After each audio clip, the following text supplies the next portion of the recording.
हमारे 120 जिसे कहा जाए मेंबर ऑफ पार्लियामेंट भारत की संसद में, जहां बाबा साहब अम्बेडकर ने एक ऐसी संघात्मक शासन व्यवस्था, एक ऐसी संगठनात्मक शासन व्यवस्था, एक ऐसी पार्लियामेंट, ऐसे संसद की स्थापना करी जहां पर 120 member of parliament reserve category से आते हैं। 25% का रिजर्वेशन उनके लिए रखा गया है। हाँ, मतलब रखा गया है, लेकिन वहां पर वो आने के बावजूद भी वह समाज का नेतृत्व नहीं कर रहे। पॉलिटिकल पार्टीज उनको अपना एक तरीके से पेपेट बनाकर रखती हैं। साथियों, दिल्ली में चुनाव की जो रणनीतियां हैं वो तमाम जो पार्टियां हैं वो लेकर आगे बढ़ रही हैं, लेकिन यहाँ पर एक सवाल निकल कर आ रहा है कि बहुजन समाज जो दिल्ली जो पूरे भारत के अंदर, जिसको माननीय काशीराम साहब 15 बनाम 85 की लड़ाई कहा करते थे, वो 85 इस निर्णायक चुनाव के परिणामों में कहाँ पर है।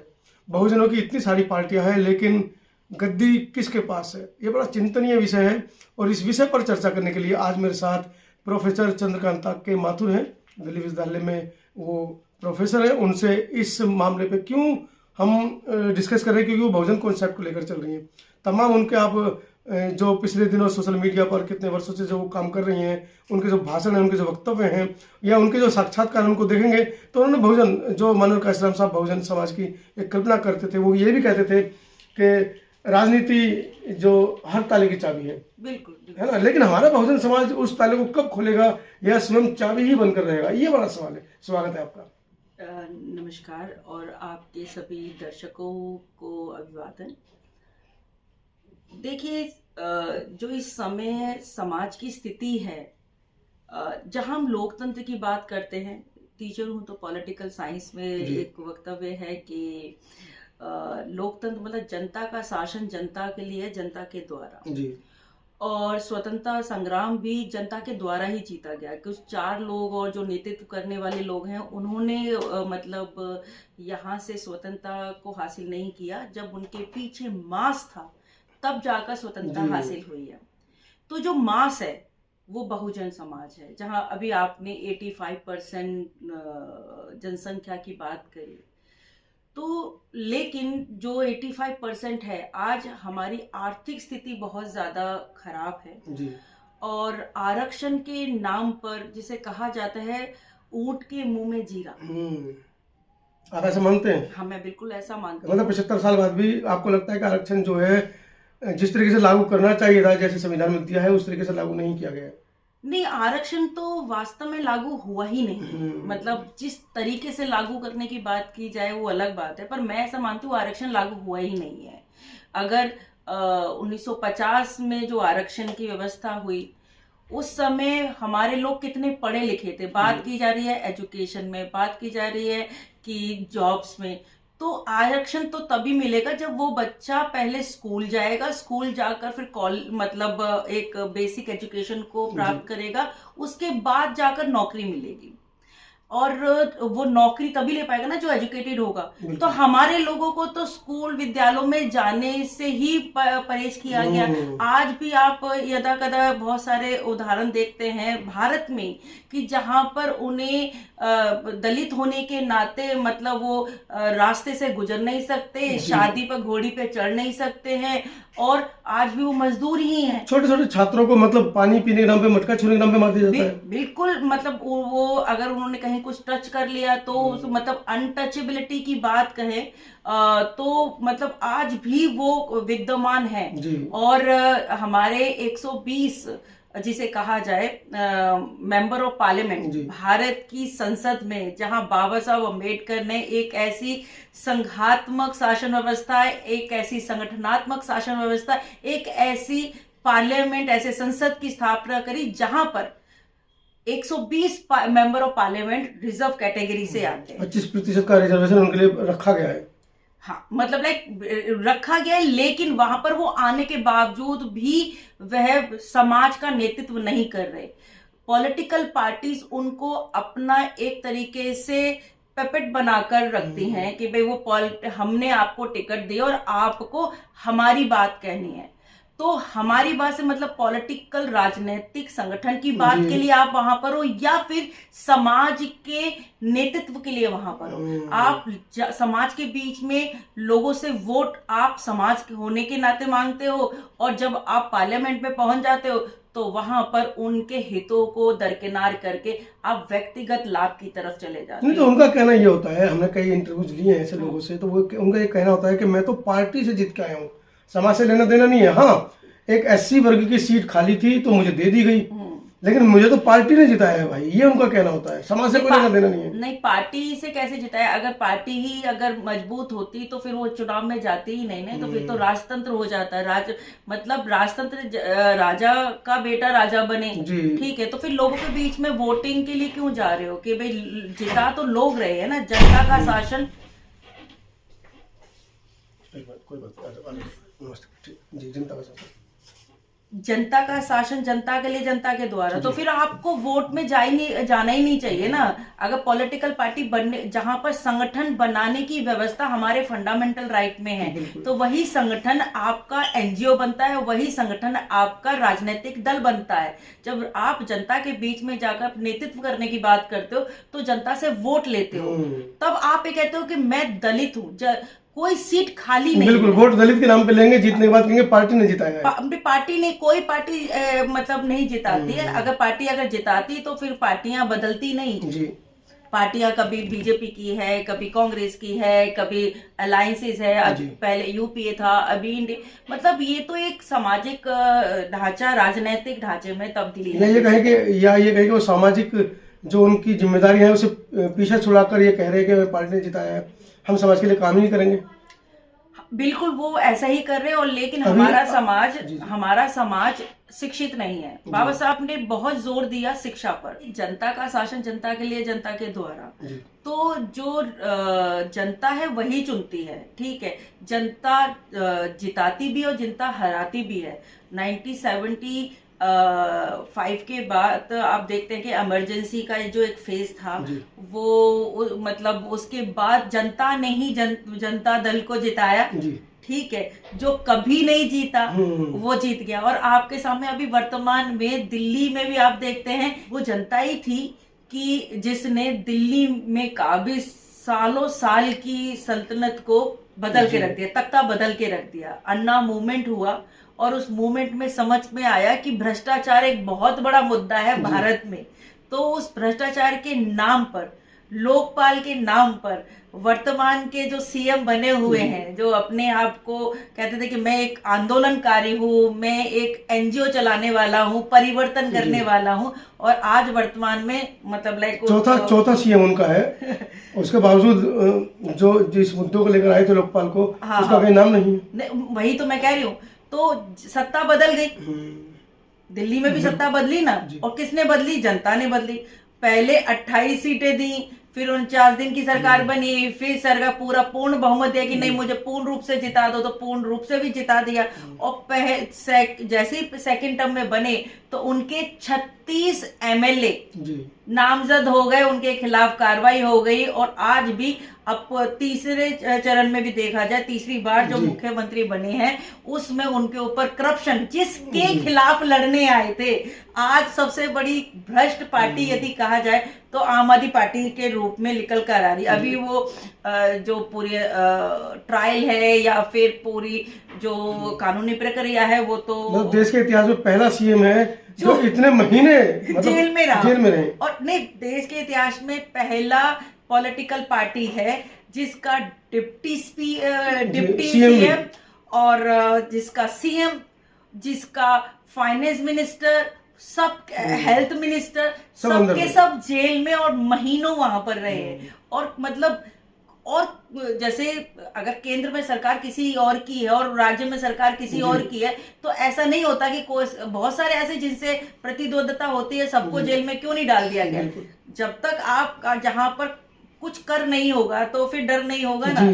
तो ये देखने वाले, पहली बार ऐसा हुआ कि इतने जब से भारत आजाद हुआ है कि जिसे शराबबंदी के ऊपर मतलब काम होता है, और ये पहला राज्य है जहां पर 280 नए ठेके खोले गए, ठीक है। और वहां पर पहली बार अगर 1 किलो दूध के साथ 1 किलो दूध दिया जाता तो शायद गरीब बच्चों का भला होता, लेकिन यहाँ पर एक दारू की बोतल के साथ दो बोतल 3 बोतल, बहुत सी जगह 3 बोतल दी गई है। दी गई। तो आप ये सोच सकते हो कि ये किस तरीके का शासन दिया जाने वाला है।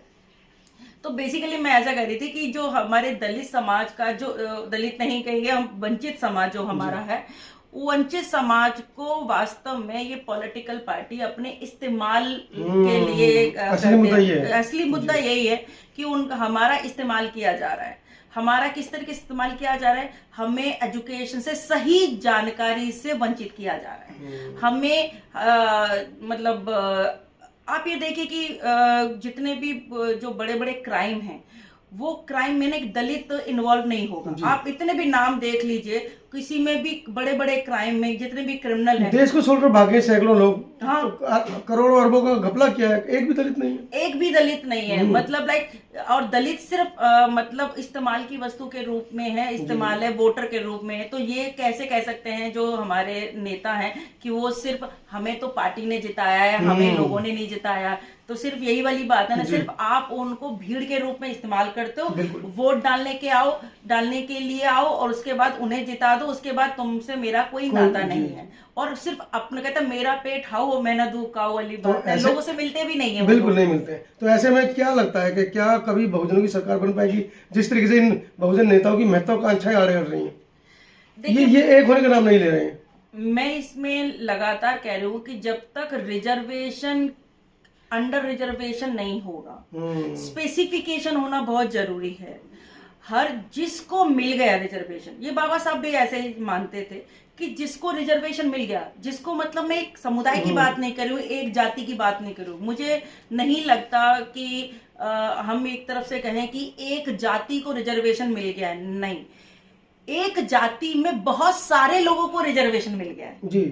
आज उस जाति में भी बहुत सारे लोग हैं जिनको ना शिक्षा है और ना उनको मतलब सही डायरेक्शन है कि वो उस रिजर्वेशन का फायदा उठा सके। जो लोग शहर में आ गए वो आगे बढ़ गए हैं, और उसी जाति के लोग जो गांव देहात में, वो भी नहीं बढ़ने देना चाहते। वो चाहते हैं कि जो बढ़ गए हैं वो कहते हैं बस ये मेरे फॉलोवर बन जाए, लेकिन ये इनको बहुत ज्यादा जानकारी ना हो। ठीक है, जैसे भीम आर्मी है, तो भीम आर्मी का हमें लगा कि भाई देश युवा हो रहा है, तो 2014 मतलब सिर्फ युवा देश के रूप में देखा जाता है कि इतने सारे युवा हुए, बालिग हुए। तो आज आने वाला भविष्य युवाओं के हाथ में है, आने वाला भविष्य महिलाओं के हाथ में है। तो अब जब तक आप युवाओं को मौका नहीं देंगे, कोई भी पॉलिटिकल पार्टी है, तो वो बहुत मतलब गलत होगा। किसी को शासन करना है ना लोकतंत्र में, युवाओं को कैडर भी तो देना जरूरी है। भीम आर्मी, भीम सेना ठीक है, लेकिन कहीं ना कहीं वो कैडर नहीं है। भीम आर्मी, देखिए बाबा साहब ने कभी नहीं कहा कि मुझे एज ए इंडिविजुअल मतलब पूजो, मानो एंड ऑल दैट। बाबा साहब ने ये नहीं कहा कि आप मुझे फॉलो करो। बाबा साहब ने कहा कि आप मेरे विचार को, मेरे विजन को फॉलो करो। जहां बुद्धिज्म की बात करते हैं, बुद्ध मतलब विजन, विजन विद रीजन। आप जिसको मान रहे हो उसके पीछे कारण ढूंढो कि मैं सही तरफ जा रहा हूं कि नहीं जा रहा हूं। तो ये युवा जो लोग हैं उनके पास कैडर नहीं है। युवा जो लोग हैं उनको भ्रमित किया जा, उनको शिक्षा की तरफ अग्रसित ही नहीं किया जा रहा है। ठीक है, एक कोई एलएलबी कर लिया, एलएलबी करने वाला नोटरी भी होता है, एलएलबी करने वाला सुप्रीम कोर्ट का मतलब में जाकर अपना वकालत भी करता है। तो ये निर्भर करता है आपके आर्गुमेंट, आप कितने अच्छे वकील हैं।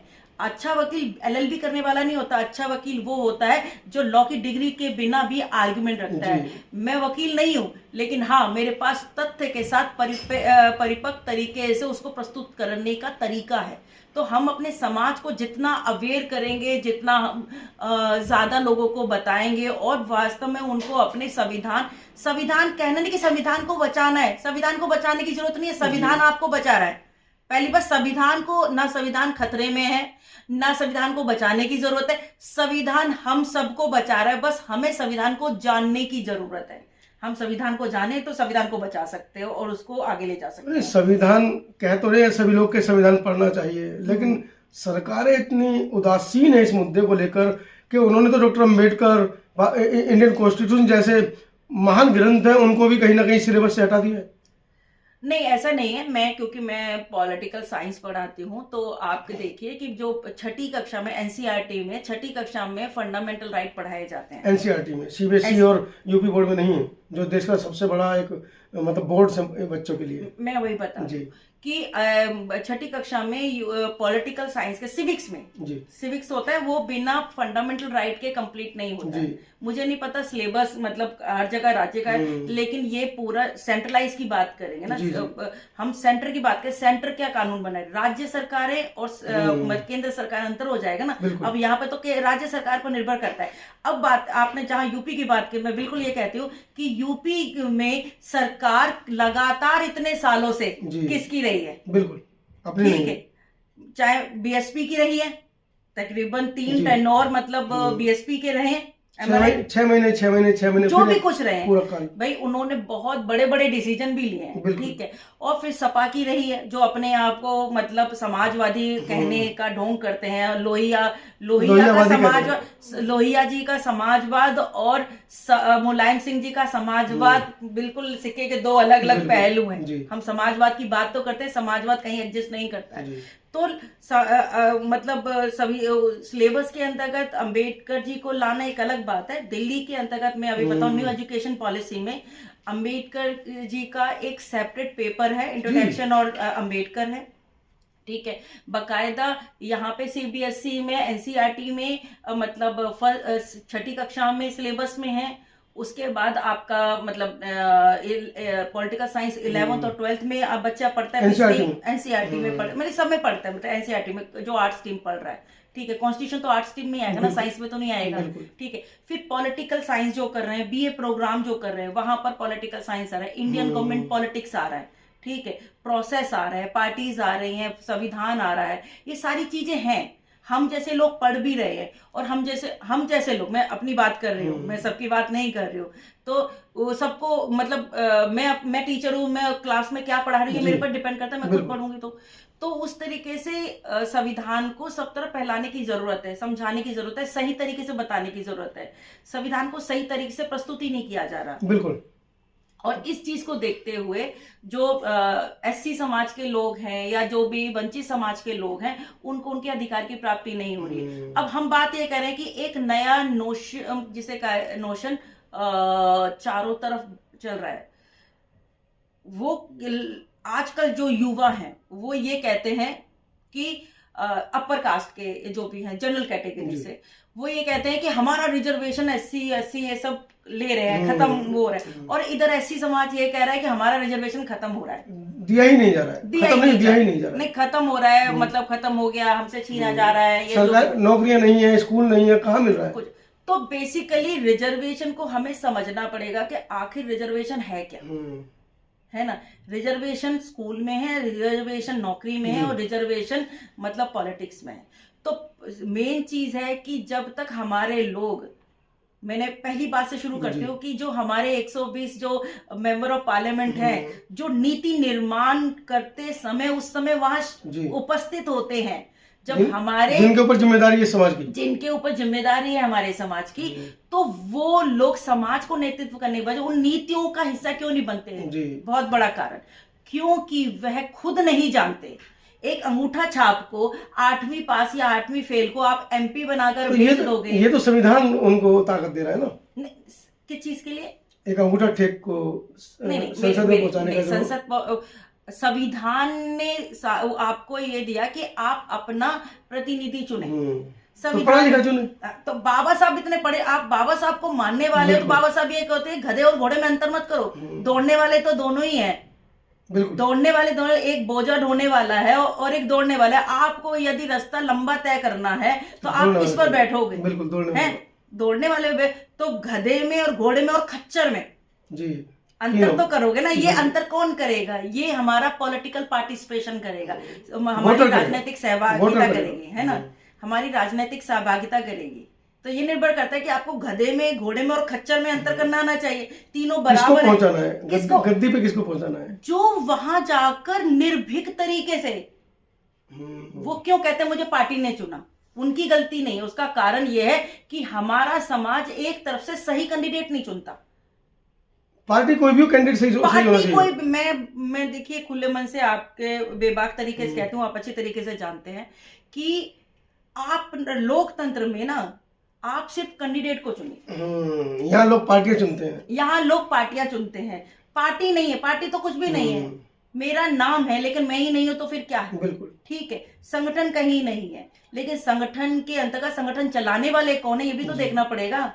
जब चोर में और चोरों की सरकार में मतलब अंतर तो करना पड़ेगा ना, कि आप पढ़े लिखे लोगों को लाओगे तो पढ़ी लिखी जैसी नीतियां भी आएंगी, वो समझ भी पाएंगे। और आप अगर अनपढ़ को लाओगे तो बस वो बैठकर नीचे पार्लियामेंट के अंदर अपनी अलग अलग तरीके की वीडियो देख पाएंगे। जी, आप समझे? क्योंकि उन्हें पता ही नहीं है कि मतलब पार्लियामेंट में बहस किस चीज पे हो रही है, रिसर्च किस चीज पे हो रही है। फिर क्या होता है, यहाँ पर आता है जो हमारी जो लाल फीताशाही की जो एक वो होती है, तो जो भी कॉन्सेप्ट है वो वहां पर जो हमारे जितने भी ब्यूरोक्रेट्स हैं, तो सारे जो ब्यूरोक्रेट्स है वो जो लिख कर दे देते हैं। अब ब्यूरोक्रेट कौन कौन है ये समझिए। ब्यूरोक्रेट किस समुदाय के लोग ज्यादा हैं बताने की जरूरत नहीं, लोग समझदार हैं। लोग कितने हमारी मतलब ब्यूरोक्रेसी में हमारे कितने लोग हैं, हमारे लोगों को प्रमोशन ही नहीं मिलता, हमारे लोगों को वो स्थान ही नहीं मिलता। आप कहें सुप्रीम कोर्ट में मान लीजिए, चाहे हाई कोर्ट में मान लीजिए, तो जब हमारे लोग होंगे नहीं, जाकी फटी बीमाई वो जाने पीर पर आई, जाकी फटी ना बीमाई वो का जाने पीर पर आई। जिसने उस दर्द को सहा ना हो वो निर्णय किस तरीके से दे पाएगा, वो हमारे लिए निर्णय ले कैसे पाएगा। इसलिए हमारे लोग हर जगह होना जरूरी है। हमारे लोग ब्यूरोक्रेसी में जब तक नहीं होंगे और हमें उन्हें पूर्ण आरक्षण नहीं मिलेगा, रिजर्वेशन नहीं मिलेगा, तो कैसे वो अपनी जगह बना पाएंगे। अभी हमारे रिजर्वेशन को किस तरीके से खाया जा रहा है ये भी देखिए। लोग फेक सर्टिफिकेट बना रहे हैं, बिल्कुल ठीक है, पकड़े गए बहुत सारे पकड़े गए हैं। अभी एक आईएएस ऑफिसर था, वो उसने मतलब पीडब्ल्यूडी का मतलब वो लगाया, कई सारे ऐसे आए। और अभिषेक सिंह करके था, और वो अभी भी उसने कहा कि मेरे पैर में दिक्कत है, और वो डांस कर रहा है, सारा कुछ कर रहा है, और उसके पे आईएएस बन गया। ठीक है, तो ऐसे बहुत सारे, ये भी एक देखने वाली बात है कि महिला आईएएस बनी है, फेक वो अपने विजुअली चैलेंज, वो महिला है कि विजुअली चैलेंज है, और वो मतलब पूरा वीडियो गेम खेल पा रही है, सारा कुछ कर पा रही है। तो ऐसे बहुत सारे होते हैं, मैं इसमें तो क्या बताऊं। लेकिन हमारे जो मेंबर ऑफ पार्लियामेंट है, हमारे रिप्रेजेंटेटिव्स हैं, उनको हमें करेक्ट करने की जरूरत है। और अगर जिस परिवार में मिल गया, मैं बार बार आह्वान करती हूँ कि यदि आप मेरी बात से सहमत हो और समता चैनल के माध्यम से मतलब आप लोग इनसे जुड़े हुए भी हैं, तो आप ना ये जरूर समझिए कि आप जिनको चुन रहे हो उनके दादाजी पॉलिटिक्स में आ गए, उनके बेटे आ गए, फिर उनके बेटे आ गए, फिर उनके पोता आ गया, तो पोता आ गया, फिर बहू आ गई। मतलब एक ही परिवार में पूरा रिजर्वेशन सिमट कर रह जा रहा है। ठीक है, मैं बात करती हूं, ना तो एक ही जाति में सिमटना चाहिए, ना एक ही परिवार में सिमटना चाहिए। जिस परिवार में एक बार भी रिजर्वेशन नहीं मिला है, उस परिवार में रिजर्वेशन जाना चाहिए। या इसी थॉट को रखते हुए बाबा साहब अम्बेडकर ने, सब लोग कई बार बोलते हैं अरे रिजर्वेशन तो सिर्फ 10 साल के लिए मिला था, लेकिन 10 साल 20 साल तक 40 साल तक तो रिजर्वेशन लागू ही नहीं हुआ, तो 10 साल तक रिजर्वेशन जाता। ईमानदारी, बीती सरकारों के क्रियान्वयन में ईमानदारी नहीं, ठीक है, उन्होंने रिजर्वेशन को लागू ही नहीं होने दिया, रिजर्वेशन को वास्तव में लोगों तक पहुंचने ही नहीं दिया।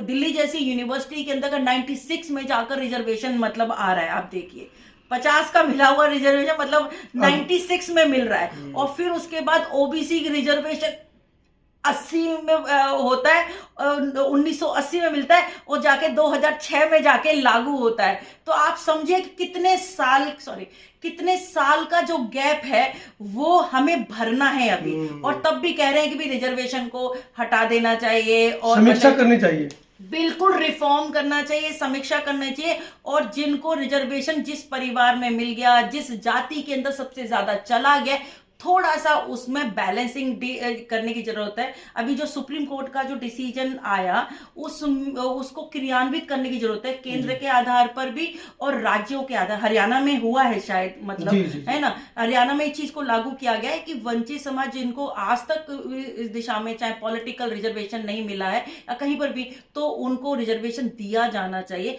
आप सबकी पूर्ति कीजिए। लोकतंत्र में जो सरकार है वो सबकी पूर्ति करने के लिए है। और सबसे बड़ा जो परिप्रेक्ष्य महिला को देखने वाली बात, मैं महिला को रिप्रेजेंट करती हूँ, तो महिलाओं, योग्य महिलाओं को लाने की जरूरत है। बार बार मैं योग्यता की बात कर रही हूँ, शिक्षित हूँ, शिक्षा पर मेरा जोर रहता है कि जो योग्य हो। और जो अभी दिल्ली में जो चुनाव है आप उसको देख रहे हैं, तो दिल्ली में भी चुनाव, कैंडिडेट को देखिए, पार्टी को मत देखिए। आप कैंडिडेट यदि अच्छा है और आपको लगता है कि, और जाति के आधार पर, संप्रदाय के आधार पर और भाषा के आधार पर, भाई भतीजे के आधार पर राजनीति मत कीजिए। आप ये देखिए, योग्य काबिल कोई भी हो, अगर वो इंडिपेंडेंट खड़ा होता है ना, आप उसका साथ दीजिए। आप ये सोशल मीडिया में हमें कहीं ना कहीं सोशल मीडिया के अंदर मतलब उसका गुलाम बना के रख दिया है। हम लोग उससे निकल ही नहीं पा रहे हैं, हम मुद्दों पे बात ही नहीं कर पा रहे हैं, समझ ही नहीं पा रहे हैं। तो ये जरूरी है कि आप मतलब जो चुनाव में जाएं, अपने कैंडिडेट को देखें, योग्य कैंडिडेट को देखें कि उसका कार्यकाल कितना लंबा हो सकता है, कि वो कैसे, एक बार जिसको रिजर्वेशन दे दिया, मैं मैक्सिमम कहती हूँ एक व्यक्ति को 2 बार रिजर्वेशन दिया जाना चाहिए। यदि उस परिवार की आर्थिक स्थिति मजबूत हो गई है तो उसको बेसिकली अपने रिजर्वेशन को हटा, हम नहीं कह सकते कि सरकार हटा देगी, नहीं, लेकिन कुछ ना कुछ इसका प्रावधान, स्वयं जिम्मेदारी लेकर छोड़ देना चाहिए। बिल्कुल बिल्कुल, स्वयं जिम्मेदारी लेकर, यदि वास्तव में आप समाज का कल्याण चाहते हैं ना, तो स्वयं इनिशिएट लेकर आपको छोड़ोगे, तभी तो एक गरीब बच्चे को फायदा होगा। आपको और मुझको, मतलब अब नौकरी में रिजर्वेशन की जरूरत नहीं है, तो मुझे लगता है मैं अपने बच्चों को बहुत अच्छे तरीके से पढ़ा सकती हूँ, अच्छी जगह शिक्षा दे सकती हूँ। तो मुझे लगता है एक गरीब को रिजर्वेशन मिलना चाहिए, मेरे जैसे लोगों के बच्चों को रिजर्वेशन नहीं मिलना चाहिए। अगर जो सक्षम है उनको जरूरत नहीं है, जो सक्षम है उनके बच्चों को रिजर्वेशन मिलने की जरूरत नहीं है। जो अभी भी पॉलिटिकल पार्टियां, बल्कि उनको तो चाहिए कि अपने गांव से, देहात से एक बच्चे को लेकर आए, बिल्कुल उसको भी शिक्षा दिलाएं। और बिल्कुल ये हमारी जिम्मेदारी है। देखिए, हम दूसरों का, जो इन लोगों ने शोषण हमारा किया, क्या हम उनसे उम्मीद कर सकते हैं कि वो हमें पढ़ाएंगे या वो हमें बढ़ाएंगे? हमें तो हमारे घर की जिम्मेदारी हमारी खुद की है ना। तो यदि हमारा एक समाज बहुत ज्यादा वंचित है, या हमारे समाज में कोई भी जो लोग हैं, बहन बेटी हैं या बच्चे हैं, जो जिनके पेरेंट्स पढ़ा नहीं पाते, ये आपकी और मेरी, हम सब की जिम्मेदारी है कि हम उनकी सहायता जिस लेवल पे करें वो कर पाए। ठीक है, किसी की शादी में आप जाते हो और एक लिफाफा 100 रुपए का या किसी रूप में देते हो, लेकिन आप किसी के घर में जाइए और देखें उसका पिता समर्थ नहीं है, उसका पिता नहीं है, या किसी प्रकार से आर्थिक रूप से समृद्ध नहीं, अपने बच्चे को पढ़ा नहीं सकता है, तो आप ना ये एक पिज्जा एक बर्गर, एक पिज्जा, एक मूवी मत देखना, उसकी सहायता करो जब से वो एक फीस भर पाएगा और अपने बच्चे को पढ़ा पाएगा। और ये सहायता करोगे आप स्वाभिमान के साथ, नहीं तो वो कहीं ना कहीं किसी का गुलाम बना रहेगा। ठीक है, तो वंचित समाज को ही अपनी सहायता स्वयं करनी पड़ेगी। मतलब कोई, आप किसी से उम्मीद मत कीजिए। राजनीतिक दल सिर्फ राजनीतिक दल है, ठीक है, वो आपके सगे नहीं है। इसलिए कोई भी राजनीतिक दल की बात मैं कह रही हूं, वो किसी का सगा नहीं, वो सिर्फ अपनी सत्ता का सगा है, जिसे मतलब वो अपनी सत्ता प्राप्त कर सके और उसके आधार पर वो शासन कर सके। तो प्लीज आप अपने युवाओं को मौका दीजिए, अपने जो भी योग्य हो, और जो गलत है आपके खुद के समाज, उसका विरोध करो। इसलिए मत उसको मतलब उसका समर्थन करो, मेरी जाति का है, वंचित, अगर आपको लगता है कोई अदर देन है, कोई ओबीसी से, कोई अदर है और वो योग्य है, तो समर्थन उसका भी करो। मतलब योग्यता को जितना आप पायदान पे आगे लेकर जाओगे, एक दिन ऐसा आएगा कि जिस दिन हम योग्य सरकार को मान पाएंगे। जैसे मैं एक सिंपल सा उदाहरण देकर आपको बताऊं कि एक गिलास में मतलब काला पानी, गंदा पानी, कीचड़ है, ठीक है, और अब बदलाव चाहते हो ना, उसके ऊपर लगातार उसको नलके के नीचे रख दीजिए और पानी जो स्वच्छ पानी आता जाएगा, एक समय ऐसा आएगा कि उस गिलास के अंदर पीने योग्य पानी हो जाएगा और उसके अंदर से पूरा का पूरा जो कीचड़ है वो निकल जाएगा। तो राजनीति गंदी नहीं है, राजनीति खराब नहीं है। ड्राइंग रूम में बैठकर भाषण देने से, ड्राइंग रूम में बैठकर आलोचना करने से नहीं आएगा। हमें राजनीति में राजनीतिक सहभागिता देकर एक सही कैंडिडेट और सही राजनीतिक दल को आगे बढ़ाते हुए हमें अपना योगदान देना पड़ेगा। यही हमारी राजनीतिक सहभागिता हो पाएगी, हमारा पॉलिटिकल पार्टिसिपेशन हो पाएगा। राजनीति में कोई सगा नहीं, और ये वो राजनीति है, इसने किसी को छोड़ा भी नहीं। आज की चर्चा बड़ी सारगर्भित और गहन चर्चा थी कि इतना बड़ा बहुजन समाज, जिसको 85% कहा जाता है, और वो आज भी आज़ादी के 75 साल बाद भी देश की राजनीति में सत्ता पर पहुंचने से क्यों मरहूम है। बहुत सारे सवाल निकल कर आए। चंद्रकांता जी ने बहुत सारे जवाब भी दिए हैं, समझाने की भी कोशिश की है। आपको कहाँ तक समझ में आया है और कहाँ तक आप समझा पाएंगे देश के दूसरे नागरिकों को। जैसे कि चंद्रकांता जी ने कहा कि जाति धर्म से ऊपर उठकर अगर हम देश की राजनीति में या देश की संसद में उन लोगों को भेजेंगे जो पढ़े लिखे हैं, अम्बेडकरवादी हैं और दूसरे लोगों के साथ समता का भाव रखते हैं, तो शायद देश के हालात बदल जाएंगे। पूरी चर्चा के बारे में कमेंट सेक्शन में हमें जरूर बताइएगा। बहुत बहुत धन्यवाद। धन्यवाद चंद्रकांता जी।